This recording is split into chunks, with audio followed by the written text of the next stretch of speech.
Semantic Reversal, the Dialectic of Truth Remembering Itself. Preface. On the novelty of this work.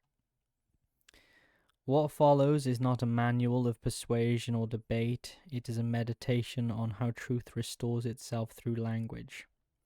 Many disciplines have glimpsed fragments of this insight.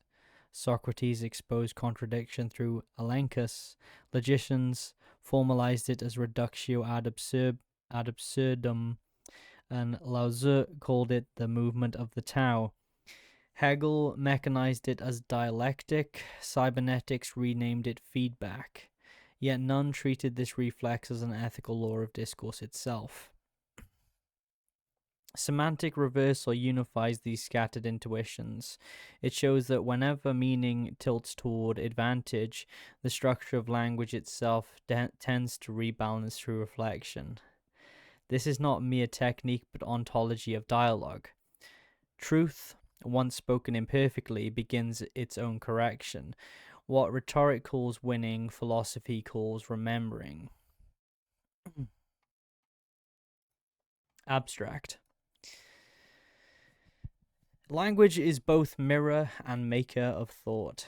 When speech forgets its duty to truth, it becomes a tool of advantage rather than revelation. Semantic reversal is the art of restoring proportion to language, the act by which distortion collapses under its own reflection. It is not a weapon of rhetoric, but the grammar of dialogue in its purest form. Truth correcting itself through awareness. The origin of distortion. Every distortion in language begins with partiality. When we speak to secure rather than to reveal, words lose proportion. Meaning becomes leverage, truth becomes ornament. This corruption is not bound to politics or creed. It occurs whenever persuasion eclipses perception. Plato warned that rhetoric without dialectic is flattery. Semantic reversal is its antidote, the dialectic's immune response, restoring speech to alignment with being. The principle of reversal. All fallacy hides in asymmetry. Every dishonest statement carries within it the seed of its undoing, an imbalance that can be revealed by turning it upon itself. That which cannot remain true when reversed was never true at all. Semantic reversal is not opposition but symmetry, the act of returning a claim to the condition it demands of others. It does not impose contradiction, it discovers it. Example: all truths are relative. You would respond with, is that also relative? Is that truth also relative? When mirrored, false universals collapse into their own exception. Each age reinvents distortion, and so each age must rediscover reflection.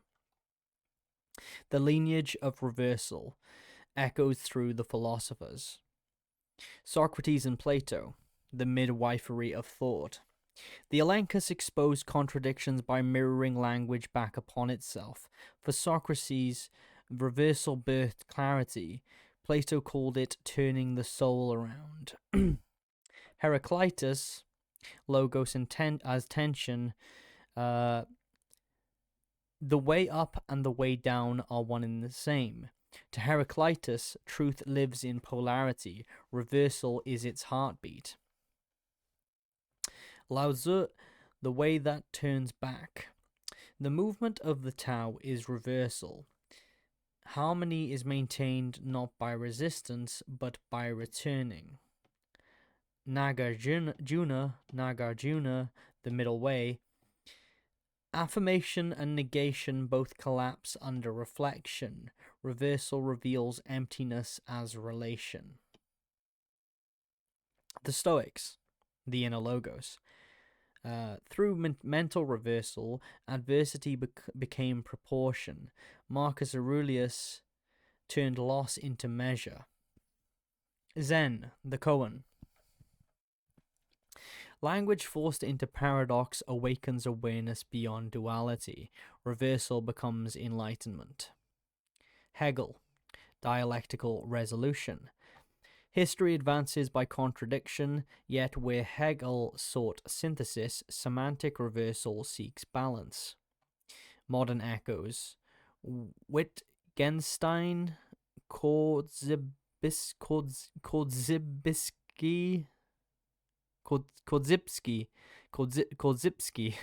and cybernetics. Wittgenstein's limits of language, Korzybski's map territory distinction, and Bateson's feedback, each is reversal rediscovered, language learning through its own error. The geometry of meaning. Language, like geometry, depends on proportion. When proportion is lost, contradiction arises. Words dictate rather than describe. Reversal redraws the angle of meaning until balance reappears. The three movements are as follows. Mirror, reveal what is assumed but unsaid. Axis, rotate a claim through its opposite to test coherence. An echo, apply a claim to its source. Through these rotations, language re-enters equilibrium and truth becomes transparent. The ethics of reversal. Reversal is purification, not performance. Practiced with vanity, it becomes mockery. Practiced with humility, it becomes medicine. The mirror must never aim to shine brighter than what it reflects. To reverse ethically is to serve clarity, not conquest. The ontology of dialogue. In true dialogue, two intelligences orbit a shared center, the living logos between them. When one seeks dominance, the orbit collapses. When both seek understanding, gravity returns. Semantic reversal is that gravity, the invisible law drawing discourse back toward truth. It reminds language that its purpose is communion, not control. The self-correcting nature of truth. Truth, like a river, corrects itself by flowing. It needs no defense, only unobstructed motion. When falsehoods build dams of rhetoric, reversal opens the channel. The same law governs morals, ecosystems, and minds. Coherence reasserts itself when awareness is allowed. Our task is not to defend truth, but to remove what impedes its return. Practice as contemplation. Reversal can be cultivated as meditation. When hearing a claim, ask, what does this assume? Does it remain true when mirrored? And what happens when its inverse holds equal weight? Over time, the ear learns to hear in balance before the tongue repeats it. Speech becomes geometry, measured, graceful, precise. To master reversal is not to become clever, but to become clear.